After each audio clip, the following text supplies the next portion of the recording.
unsurprising. Uh, the NC2A football national championship. Yes, probably a bigger draw than the RHC meeting tonight, but still, I'd like to call to order today's meeting of the Mountain View Rental Housing Committee on January 13th, 2019. We'll start with roll call. Committee members Susan Almond, Here again. Nicole Haynes-Livesay, Present. Julian Pardo DeZella, Present. and Vice Chair Emily Ramos. Here. And Vanessa Honey, due to relocation of her primary residence, has been, for now, been deemed ineligible to participate in the Rental Housing Committee due to the language in the CSFRA. I would just like to thank her for her years of volunteering for this committee, and as our inaugural chair, setting a precedent for balanced debate. And again, just thankful, and wanted to communicate our thanks to her. In her stead, Nicole, our alternate, will be voting. Today we're not necessarily voting on items, but an acting member today. That's true. We are voting on the calendar. We'll move on to 3.1, minutes approval.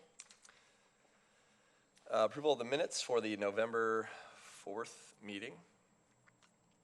Copies of the minutes have been delivered to committee members, and copies are available at City Hall. The committee, are there any questions regarding the minutes? Seeing none, would any member of the public like to comment on the minutes from November 4th? Seeing none, if there are no corrections or additions, a motion is in order to approve these minutes. Would anyone like to make a motion? Make said motion. All right. I'll second. All right. All in favor of the motion to approve the minutes? Aye. Aye. Great. Now we move on to oral communications from the public. This portion of the meeting is reserved for persons wishing to address the committee on any matter not on the agenda. Speakers are allowed to speak on the topic for 1 3-minute period during this section. State law prohibits the committee from acting on non-agenda items. Would anyone like to address the committee at this time? Seeing one, you have the floor. Please state your name.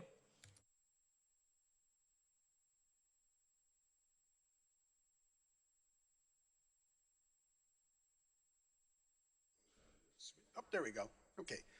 Stephen Goldstein. I haven't been around for a long time because I've been forced to do some work off-site for a long time, but I'm back. And the reason why I'm here is because I discovered something very weird about a petition process that seems to have gone askew.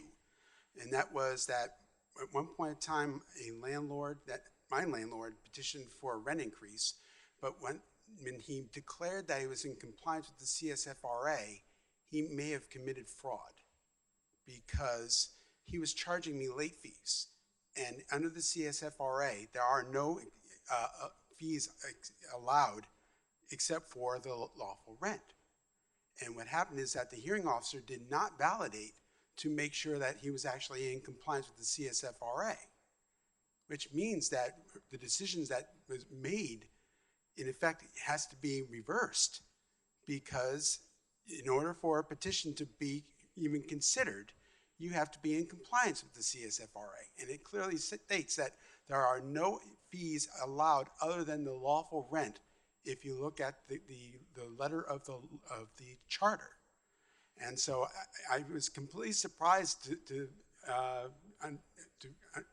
basically discover that this had actually happened, and it was not uncovered by the hearing officer, or at least investigated prior to the actual hearing. If that had been done, that hearing would have never taken place. And so right now I'm in the process of doing my homework regarding maybe submitting a petition to have the decision that was made negated completely because it was not even allowed to be heard. And I'm just surprised.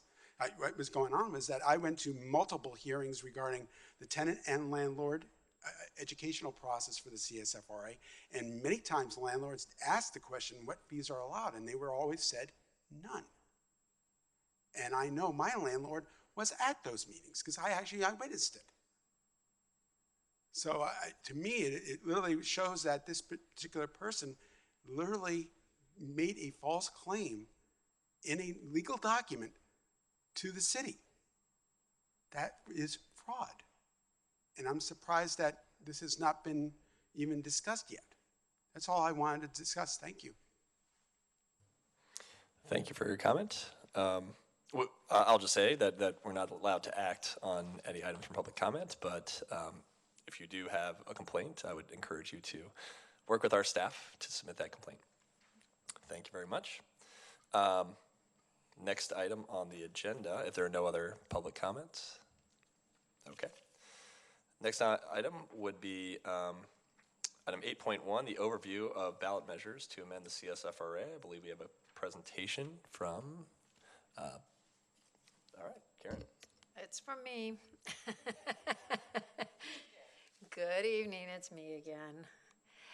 So we wanted to give you a little background on the council action regarding CSFRA amendments. By way of background, we just have a little timeline for you of when the CSFRA became effective. In November of 2018, the council accepted an initiative petition to amend the CSFRA that will be on the November 3rd, 2020 ballot. On November in 2019, the City Council also adopted their proposed amendments to the CSFRA and voted to submit those to the voters on the March 3rd, 2020 ballot. So we wanted to go over for you what those proposed amendments are. So there are basically four main categories of changes, and then there are some sort of cleanup changes.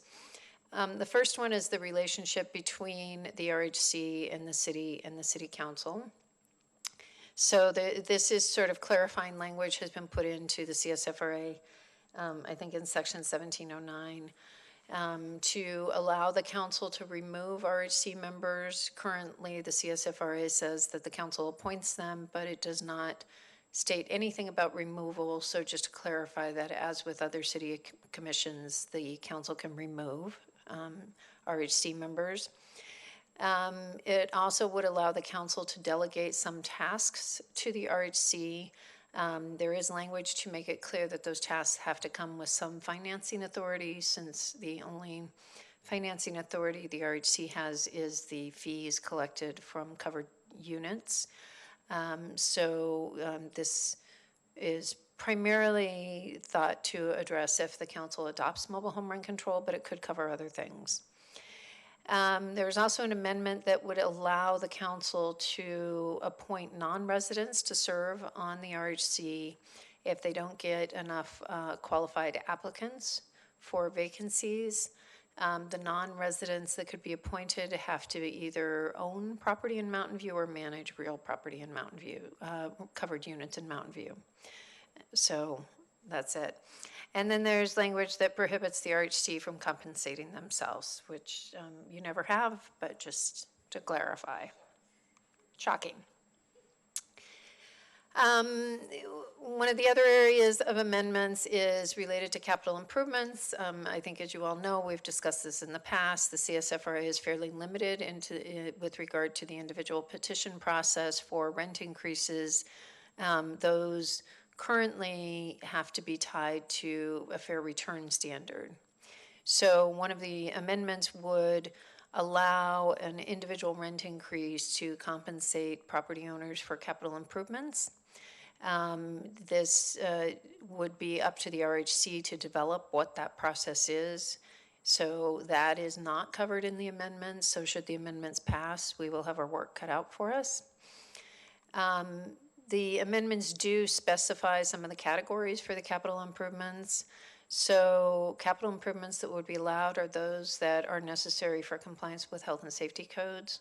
So this was particularly motivated by the fact that the city may in the future consider a mandatory retrofit ordinance for soft story buildings.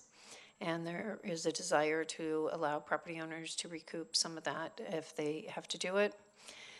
Environmental sustainability measures would also be allowed, and capital improvements that extend the useful life of the property. There are some guiding principles. The improvements have to benefit the tenants. This is a little inaccurate because this was a last-minute change. They cannot increase, if they are environmental sustainability measures, they cannot increase the tenant's utilities costs. So that was a change that was made at the council meeting the evening that it was passed. And they exclude luxury improvements. So, no gold plating improvements would be allowed. In terms of the process, there needs to be a cap on the percentage increase that would be applicable. The 10% per year would, the capital improvement increases would be subject to the 10% per year. And then the capital improvements need to be amortized. So one of the things the RHC would have to look at is your current amortization schedule and see whether you need to update that and add items to that if this passes. So another part of the amendments is that rather than tie the annual general adjustment to the consumer price index with a floor of 2% and a ceiling of 5%, the amendments would set the annual general adjustment at 4%, just a flat 4%. And then the amendments also make it clear that mobile homes are not subject to the CSFRA, mobile home space rents. And once again, that there is the ability for the city council to adopt mobile home rent control and then to assign to this body the obligation of implementing that ordinance should they adopt it. So the homeowners initiative, the homeowner, renter, and taxpayer initiative, I think we've talked about this before, is very different. It is basically an income eligibility requirement, so only those households with incomes at or below 100% of AMI would receive the benefits of rent stabilization. There is a minor change to the just cause, which removes the warning notice in the case of criminal activity. There are restrictions on the use of city funds to fund the RHC, which, as you know, the city initially funded the startup costs, but you have paid those back. So the city does not fund the RHC. There is a maximum fee of $100 per year. It allows capital improvements as part of the petition process. The CSFRA would be suspended if the vacancy rate is 3% or higher. And then if the CSFRA is suspended, there is a rental housing dispute resolution program during that suspension that involves mediation for certain rent increases. So that's the gist of the amendments. As I said, the council-initiated ones will be on the ballot on March 3rd, and the citizens-initiated are slated for the November ballot. Thank you. So this is an item for our review only. Discussion and action are not required. So we'll begin with committee questions. Are there any questions from the committee members on this topic?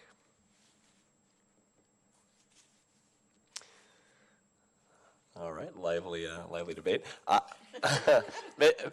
Karen, I guess if you could just tell us a little bit more about the process, if it is, I guess, just if it is adopted versus not. How that might play out, and then how we may want to prepare for either scenario. Well, so as I said, if the council-initiated amendments are adopted in March, we will need to consider new regulations pretty quickly for property owner petitions related to capital improvements. I think that's going to be the biggest area of your work initially, is to address that and come up with both a process, and when we talk about process, it can be an expedited petition process. It can be something other than a petition process, so I don't really have one in mind at the moment.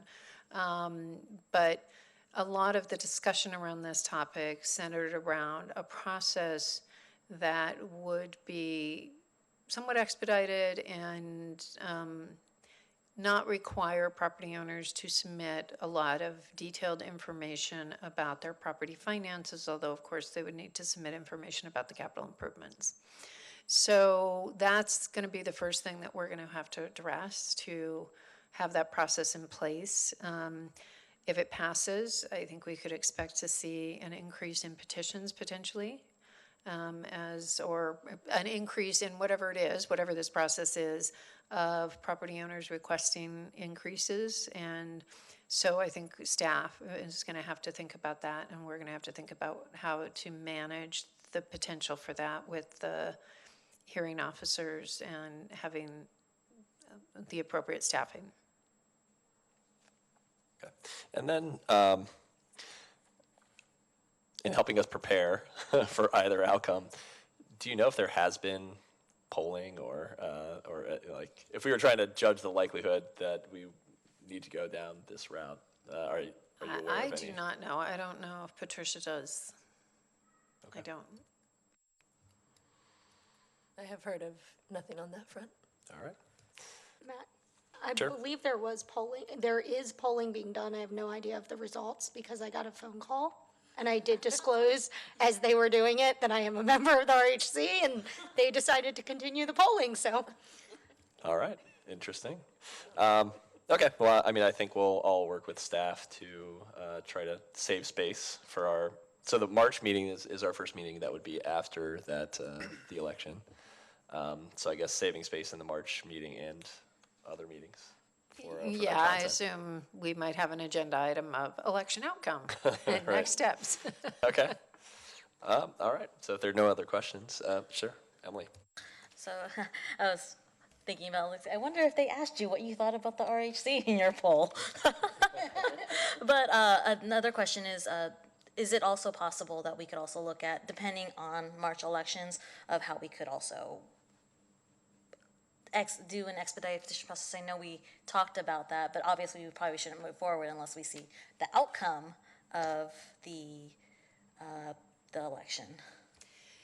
Right, so we've talked about this in the past, that although the CSFRA limits rent increase petitions to fair return, we think there is a way to adopt regulations that would allow capital improvements subject to fair return. And it's obviously would not be as simple as, or as easy to understand probably for all of us, and we're going to have to give it some real thought, as if the amendments were passed.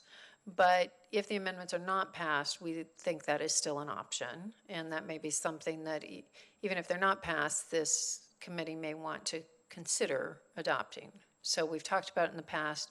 Because of the amendment, we kind of put it on the side until we saw how the amendment came out. So.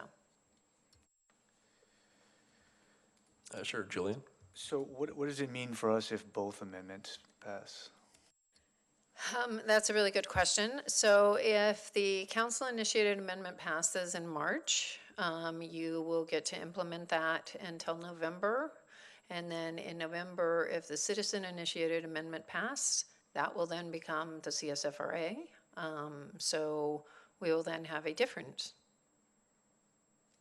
composition, a different whole work plan.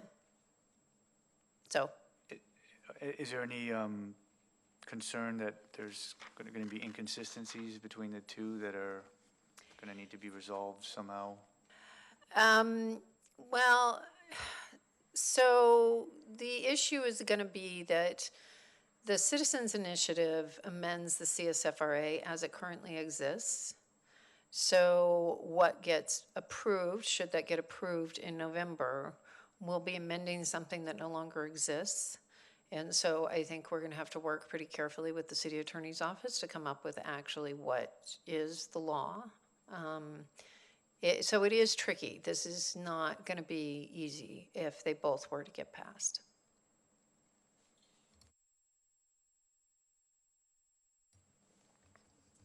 Another question for you.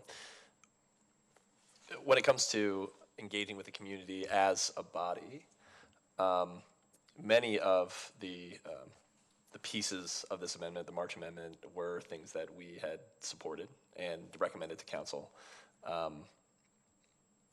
Could you which are the pieces that we didn't, as a body, kind of recommend or got further away from what we had recommended, just so that we know. I guess if we're trying to figure out if we can engage with the community to say, well, the RHC has at least has supported these ideas that are in this amendment, but perhaps not the whole.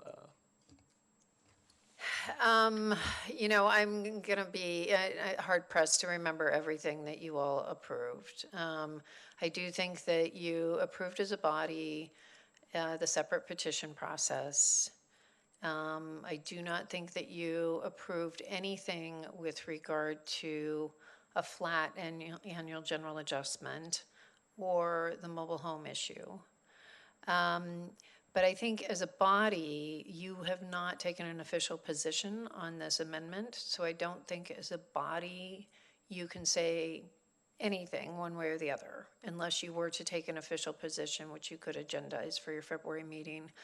You know, as individuals, we don't constrain your position. All right, that's helpful. I mean, I have no plans to necessarily, but it might provide clarity for the community, I guess, on the things that we've already recommended as a body. But I know there's, I'll have to, per your point, look closer at the how the final version netted out. Because you're right, the flat. Yeah, I mean, there's a lot of sub-issues that I think you took action on that may be in there or may not be in there. We're trying to highlight the major ones. I mean, as I said, there's cleanup issues. We tried to resolve some of the issues with regard to duplexes because that language wasn't working. So we just, you know, that's cleanup issues, which I think you took a position on. But there were a couple issues that came up at the council meeting after you all took your votes, like the flat AGA, that you didn't take a position on.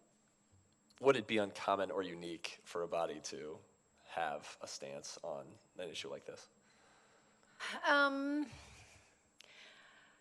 No, I mean, the city council sometimes does that. I think that I would want to check in with the city attorney just to see if there's any city policies that would be problematic in that respect before you did it. But if you wanted to do that, we could look into it before your February meeting. Okay, thank you. I'll leave it there for now. Any other questions, comments?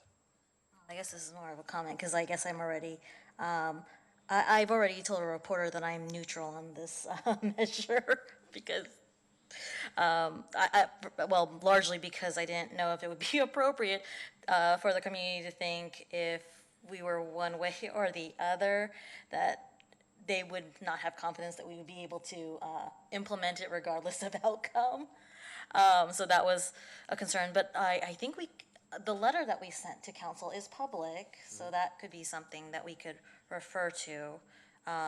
We only gave them information that we were unanimous on. So there were things that were not covered in the letter. So that would be probably the issue. But I guess we could discuss that more in a future date if you really like to. Sure, we'll keep our options. All right, sure, Susan. It just doesn't seem appropriate for this committee to take a stance on what would basically change the governing of this committee. I could see any one of us taking a personal stance, and that's your right under the freedom of speech. But I can't, beyond the letter, I don't think we can do much. That's fair enough. And again, have no plans to, but just kind of exploring options. So if there are no other questions, we'll move on to public comment. So if there's anyone who would like to make public comment, seeing one, again, please state your name. Again, Stephen Goldstein. I have a question regarding this non-residency adjustment, because I noticed that I think what I heard was that in order for you to be considered, you actually have to own property or manage property within the city of Mountain View in order to be a non-resident committee member. And I'm like going, wait a minute, this is supposed to be a quasi-judicial body. which means that under the California constitutional rules and regulations, it says that you're not, in effect, allowed to be participating if you have a conflict of interest. And that would, in effect, really be a very clear conflict of interest at that point. Even if you're not even hearing about your particular property, it still means that you're really, in effect, making that particular person, in effect, a violation of the due process requirements under California and federal constitutions. So I'm like going, wait a minute, this doesn't seem to be making any sense regarding the city council's idea of what's going on here. So I'm just bringing up that question because it appears like someone in the city council, either the city attorney or somebody, didn't realize that that was clearly going to be a situation where most likely that'll end up being in the courts. And most likely the court will turn around and say, yes, we can't let this person participate. And that would, in effect, negate the whole ballot measure as a whole, because from what I can see, there's no severability clause in the actual ballot measure, which would mean that if one gets knocked down, the whole thing gets knocked down. So I'm just wondering if anyone regarding your attorney or the city attorney has even figured that out. Thank you. Thank you for your comment. And I mean, just to level set, the ballot amendment is the city council's amendment. So any questions, you can also bring those up at the city council meeting. All right, if there are no other questions or comments from the committee, we'll move on to the next item. Item 8.2 are revisions of the meeting schedule for calendar year 2020. Exciting stuff. We have a quick report from Patricia. Item 8.2 is a staff update on the revision of the RHC meeting schedule for 2020. The purpose of this update is to review potential revisions to the RHC meeting schedule for the calendar year. And the proposed revisions are to change the Monday, April 6th, 2020 meeting to March 30th, 2020, and the Monday, November 16th, 2020 meeting to November 9th, 2020. And the recommendation is to adopt a resolution of the RHC adopting revisions to the meeting schedule for calendar year 2020 to be read in title only. Further reading is waived. All right, committee questions. I am curious, why did we change those dates? I believe the April meeting was changed due to calendaring conflicts with the city council, and the November meeting was changed for that reason as well. Patricia, the schedule has June 28th, which is a Sunday. And that's the 29th.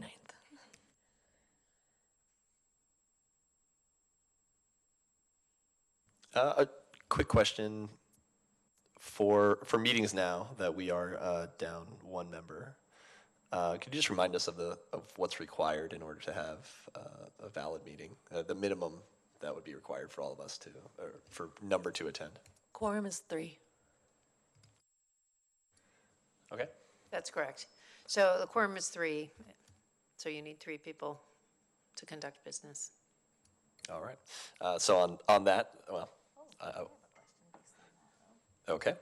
So if quorum is 3, hypothetically, if, I don't know, me and Julian come down with like a case of the flu or something like that, and you have a quorum of 3, what, do you still need 3 votes to pass something? So it has to be unanimous of the existing members?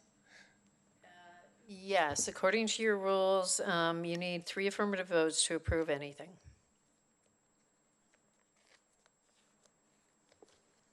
So then, following question to the rest of the committee, does anyone see any dates that definitely we know won't work for them, that we can maybe manage around that? I won't be here February 10th. It's the only date, but it's the next date. Anyone else February 10th?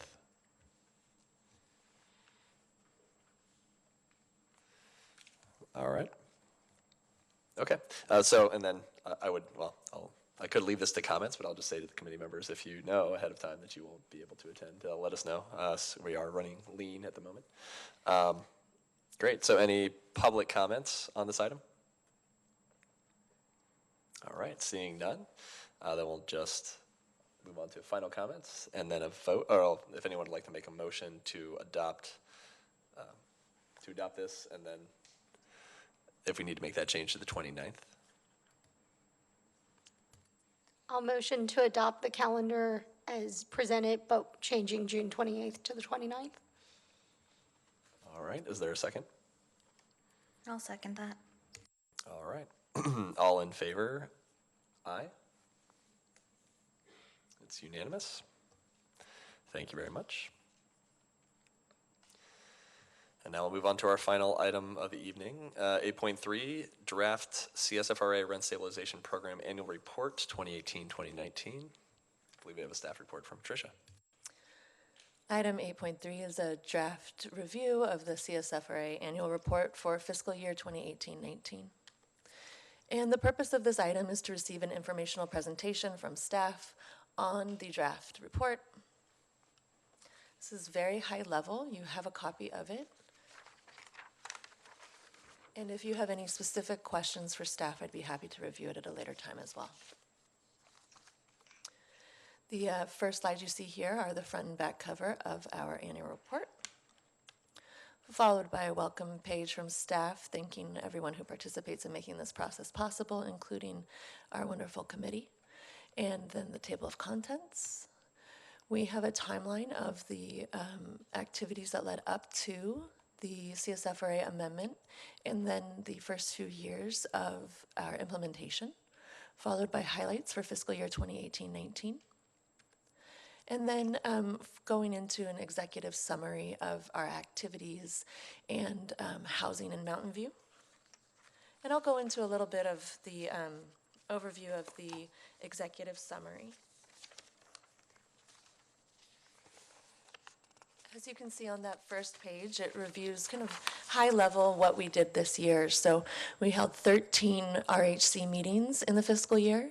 There were 50 staff reports that were written and presented to you. We had 854 public inquiries made on the rental housing helpline. 143 households received assistance through the TREO. 51 petitions were processed, and 44 workshops and events were attended by staff. And then you can see some of our major accomplishments this past year, including what we did over the calendar year and what happened with the housing units in Mountain View. We also go over who's covered, who's not covered, and the daily duties of staff. The next section is our average market rents for the fiscal year, as well as market rents of fully covered units that highlight the time period between when the CSFRA went into effect and current market rents for the current time period ending this report. And then average vacancy rates are same, so you'll see all units, fully covered units, and partially covered units. One thing to note is the partially covered units, you see kind of odd spikes there. That's actually when those buildings came online, so when they went live, and that kind of makes the data a little different. So it shows what their vacancy rates were during that time period, and then as you can see, they even out to be about the same for all units. The next section is a program overview. So what you see here is the three main goals of the CSFRA and how we implement them, what happens and why. Followed by budget, our budget numbers for the fiscal year and our staffing for the fiscal year. And then we go into our program activities. So we have 6 main program activities that we implement: develop and implement policies, manage the petition process, educate the community, monitor request and required noticing, oversee the tenant relocation assistance ordinance, and we're designing and implementing the online rent portal. We go in depth on 4 of those activities: the petition process, outreach, noticing, and tenant relocation. And then follow up the end of the report by looking ahead into what we're going to be doing in 2019-20 and our contact information, as well as a final timeline going forward into the future. And then we have a little appendix in the back telling you where our data came from. And that concludes staff presentation on the annual report. Thank you very much. We'll start with committee questions. And I guess were there any areas where you'd like specific feedback or had any questions for us? Not at this time. All right. Go, sure, Nicole. I'm just curious, does this get sent out to the same way that the rest of our publications do, or the publications do, or is this kind of a come and get it if you want it type of thing? We will be finalizing this in the next few weeks, and then the executive summary will go into our newsletter that's slated to go out at the beginning of February. And then we'll also have printed copies available, and we will have it available on the website as well.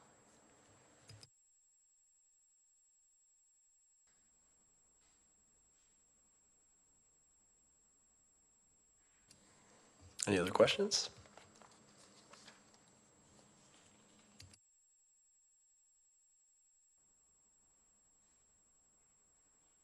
I'll hold my comments until after we get public comment, see if there is any. So moving to public comment, would anyone like to speak on this agenda item? All right, no takers. I just want to say, well done. I think first, I very much like the selfie of the team and our pictures and the pictures of the community events. I really feel like it brings home all the hard work that everyone does. And so it's great to see that. And I think the data is in a very digestible and relatable format. So kudos. I think it's a great outcome. Any other comment from the committee?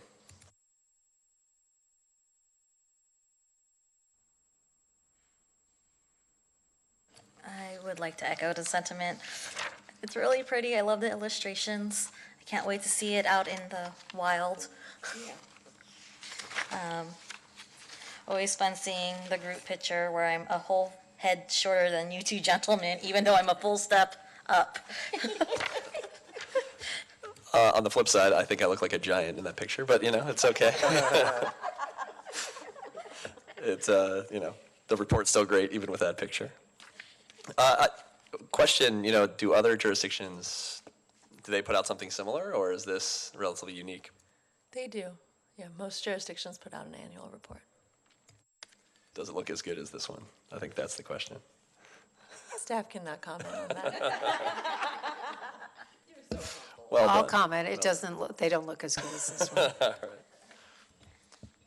Sure, Nicole. I do have a follow-up question, because it does look awesome. On the executive summary that goes on the newsletter, would it be possible to either put a QR code or a link that people can go to, like a quick link, so folks can read it and look at it and imbibe the awesomeness? I can certainly try. That would be amazing.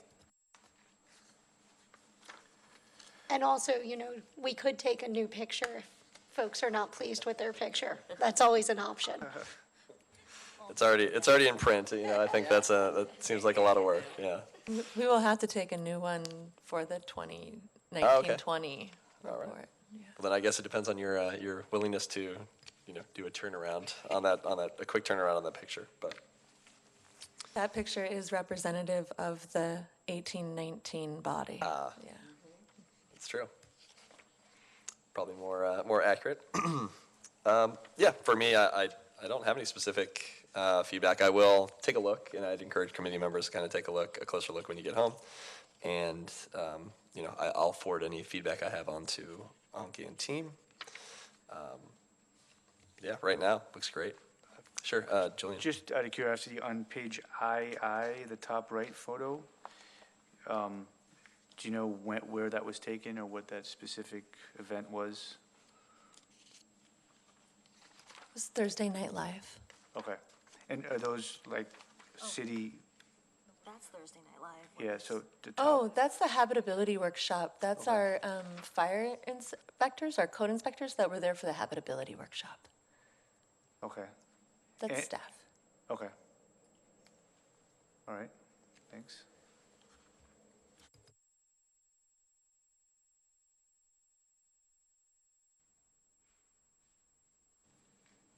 Can this be used to publicize the good works of the committee and CSFRA? Seems like it should go out, online to everybody. I think so little is known about the amazing work that our staff does, and this is just proof. It will be available online. Good, yeah. And will it go out via email to all subscribers of, okay, okay, great, perfect. Once it's final, we'll send it out Okay. to everyone using our normal channels. All right. All right, if there, sure, go ahead. Do you anticipate that it'll be available before the March election? Yes, yes. Good. I would say within the next few weeks. Yeah. Great. Okay. All right, yeah. So then, without any other comments, we'll move on to committee staff announcements. For this, yep. All right, Patricia's got it. Item 9.1 is a brief overview of the monthly status report for December 2019. There's also a November one. It is in your packet, but we are only looking at the most recent numbers for expeditious reasons.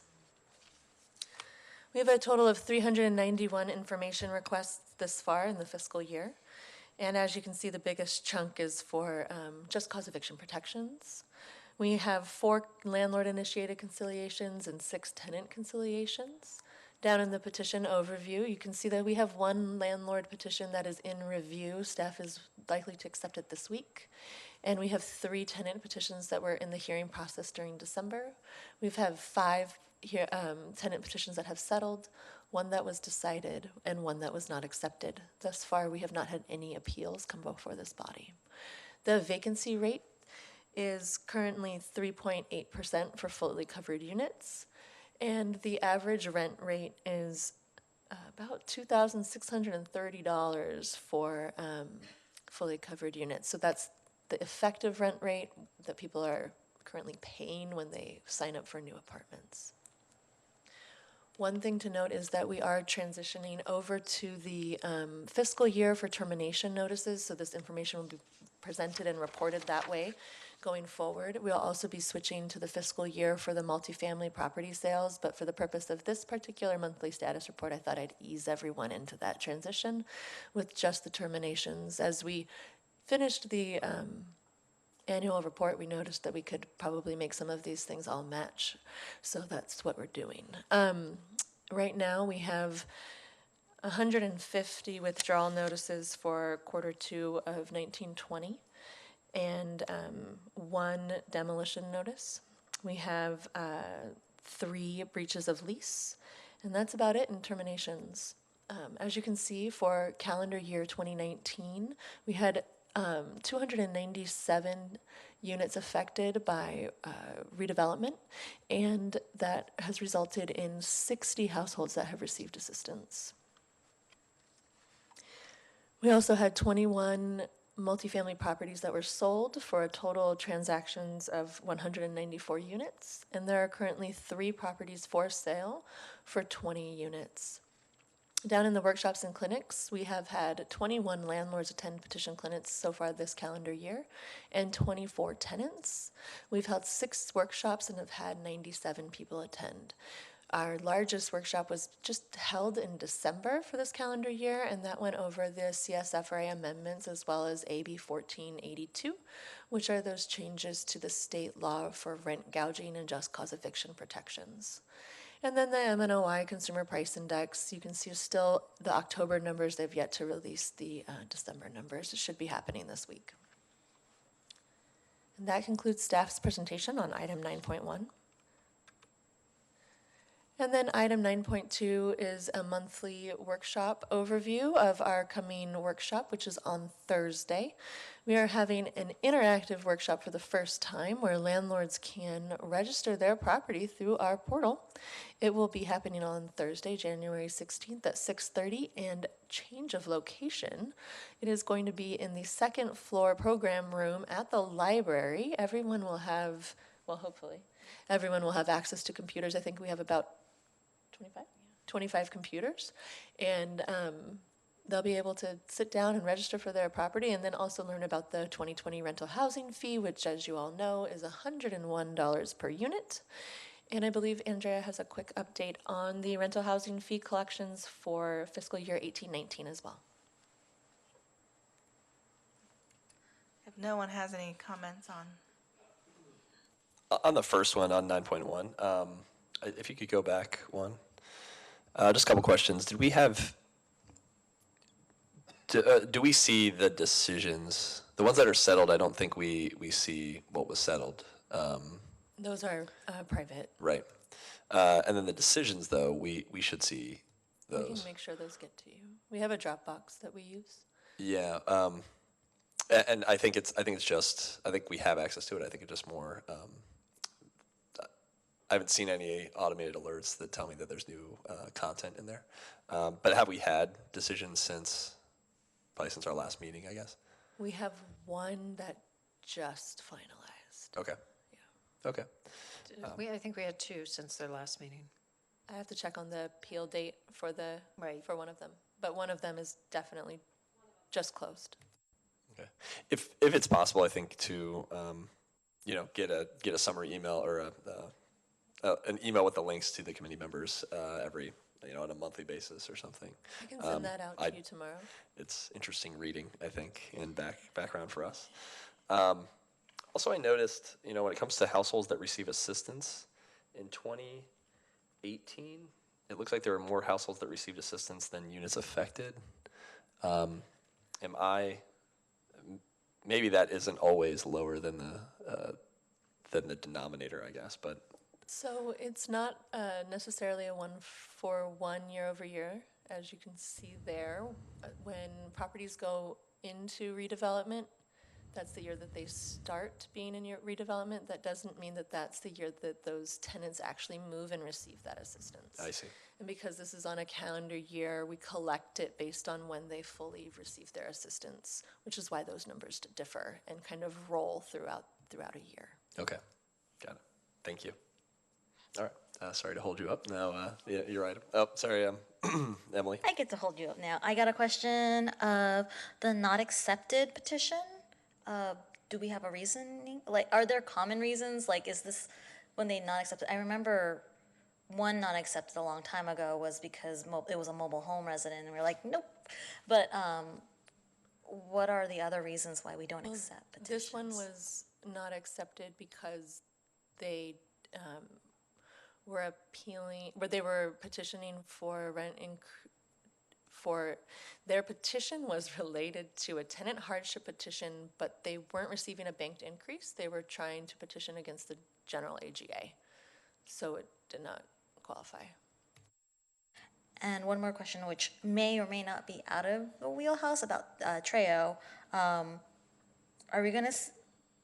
Do you think we'll see any difference in numbers due to SB 330? I know everyone's trying to grapple with what's going on with that.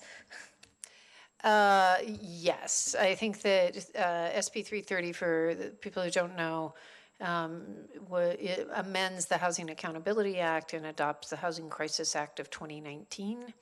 And it prohibits cities from approving demolition of existing housing units for somebody to develop new housing developments on that property unless certain conditions are met. And included in those conditions is a 1-for-1 replacement of the units. And if the units that are demolished are subject to rent restrictions, rent stabilization, or they're affordable units, or they're occupied by people who have incomes at or below 80% of median income, then the units have to be replaced as either deed restricted affordable units or if they are rent-restricted, rent-controlled units, and the occupants are above 80% of median, it is up to the city as to whether they are replaced as rent-stabilized units or deed-restricted units. Additionally, the property owners have to pay pretty significant relocation to the households who are living in those units, and the tenants have to be given a right of first return at an affordable rent. So all of that adds up to a lot of restrictions on redevelopment of existing properties, so we do think that that's going to impact the redevelopment of properties. But would it have an impact on anything we do? I don't think it does directly. It's just tangent. No, I think it has more of an impact on the planning department and the implementation of the TRAO, because it will supersede the TRAO in certain instances. So.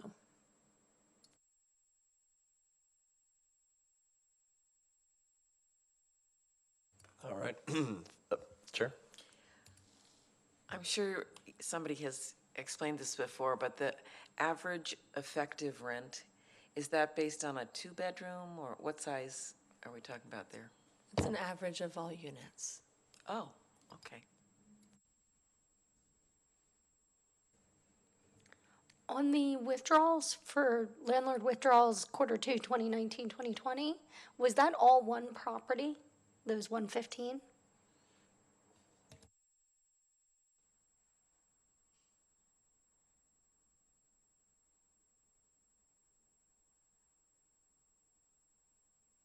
Staff's checking. Very good.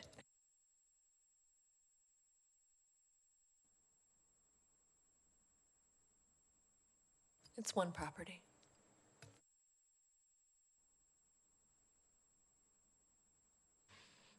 All right. Andrea, the floor is yours. All right, so I'll just give a quick update on invoices that remain outstanding for the fiscal year 18-19 rental housing fee. After the committee approved staff to issue a compliance letter for the non-payment of the rental housing fee, we sent out a non-compliance letter at the end of November 2019. Since the mailing of the letter, $53,454 has since been collected as of November, and I checked just this week.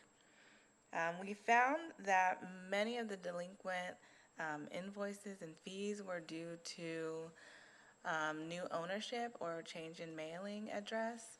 So I did go through the county database and updated all of the contact information for owners of fees that were not paid, and it seems like that had a pretty significant effect on compliance.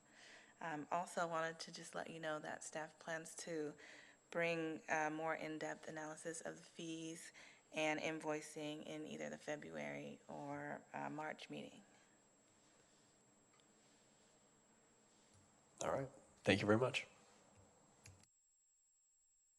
Any final questions from committee members or announcements that you have to bring? All right. Well, with that, it's before. I too am surprised by the, yes, we made it under, it is remarkable. We made it before 8 o'clock. So with that, we'll adjourn until our next meeting on February 10th. Thank you very much.